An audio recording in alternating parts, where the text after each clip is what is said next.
Week 8 of the high school football season featured a battle of the unbeatens. SHG number 1 in Class 6A, Breese Mater Dei number 1 in Class 4A.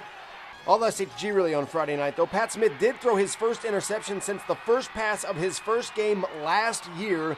That just means he was due, but the defense would pick him up. Matt Sables strips the ball away from the Mater Dei running back 2 plays later. Griffin takes over on offense, and then 2 more plays later, it's Chris Harris taking it to the end zone. Quickly, SHG led 7-0. The question coming into this game was, could Griffin stop a powerful rushing attack that Mater Dei had?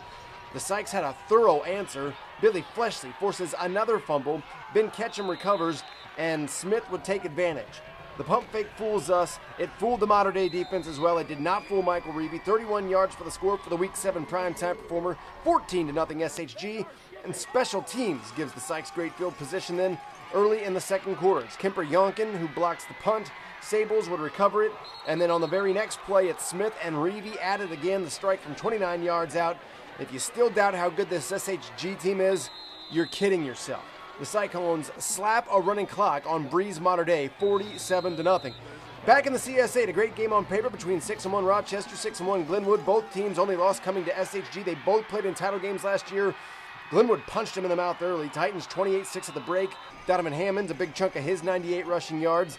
He wasn't even Glenwood's leading rusher on Friday. Brandon Montre was. The senior tailback gets it deep into Rochester territory and then punches it in moments later. 119 yards rushing, 2 scores for Montre, 299 yards on the ground for the Glenwood rushing game. West Lunt not about to be blown out, though. The passing game did not work well on Friday. Lunt threw 3 interceptions, including a pick 6. Zach Grant breaks the CS8 reception record, but had just 5 catches for 27 yards. You see the double coverage, which he had draped on him all night. The running game did work, though. Garrett Dooley closes the gap, 35-18. Derek Leonard, that's a little better, he says. Then the Rochester D comes up big. It's going to be Gabe Ferguson stripping Montre. Rochester would recover and then feed Dooley again. He gets it down to the goal line, and Lunt would punch it in, 35-25, but all credit to the Glenwood D who holds the Rockets there. Glenwood gets the 35-25 win at home on Friday. There was a very important game taking place in Jacksonville. The Crimson hosting Springfield High, winner playoff eligible. The loser has to win next week to have a chance to dance. Second quarter, Springfield's D getting it done. Andy Mills kept it. Ball knocked loose, though, and Springfield recovers. They couldn't take advantage, though, so next Crimson possession, Mills out, sophomore Bryce Schnitker in. The result no better, though. He's picked off by QP Lanier, and this time Springfield does turn it into points. Give it to Chase Thompson up the middle. Stick with it. Chase Thompson to the corner. He gets around the edge, almost finds pay dirt, and if it's not broke, don't fix it. Chase Thompson will punch it in. 35-13, Springfield on top. Jacksonville would close that gap before the half, though. Mills back in at quarterback. He keeps it up the middle. It'll move the chains for a Crimson first down. Later that drive, he drops back, waits for Reggie Bratton on the crossing route. Bratton is fast. He gets out of bounds, stops the clock. It's another first down, and the Crimsons capitalize.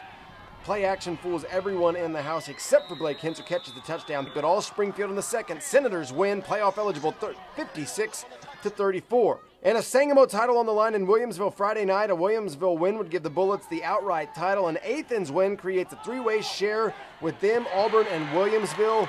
The problem is the Bullets don't like to share. Athens jumped out to a 14-0 lead, but Rossetti had a night. He kept it there at the beginning. It was 14-7, and then he throws it to Clinton Flesher, ruled out at the 1, but they'd punch it in. We're tied at 14. Then Williamsville's D gets in the act. A.J. Hollis steps in front of Brandon Vice's pass. He returned it deep into Warrior territory. Rossetti would do the rest. The 2-point conversion good after this score. Suddenly Williamsville on top, 22-14, and they never looked back. Rossetti just getting warmed up. He passed for 145 yards. He rushed for another 209. 61 of those come on this run down the sideline. He would cap that drive with a score himself later on. And I said the Bullets don't like to share it, but I just meant with other teams. Rossetti perfectly fine with sharing it with running back Jack Lotzenheiser, who goes in for the long score here. Williamsville, your outright Sangamo champs. They win 50-21 over Athens on Friday night. These highlights are produced by Sports Radio 1450 in coordination with WCIA 3 News.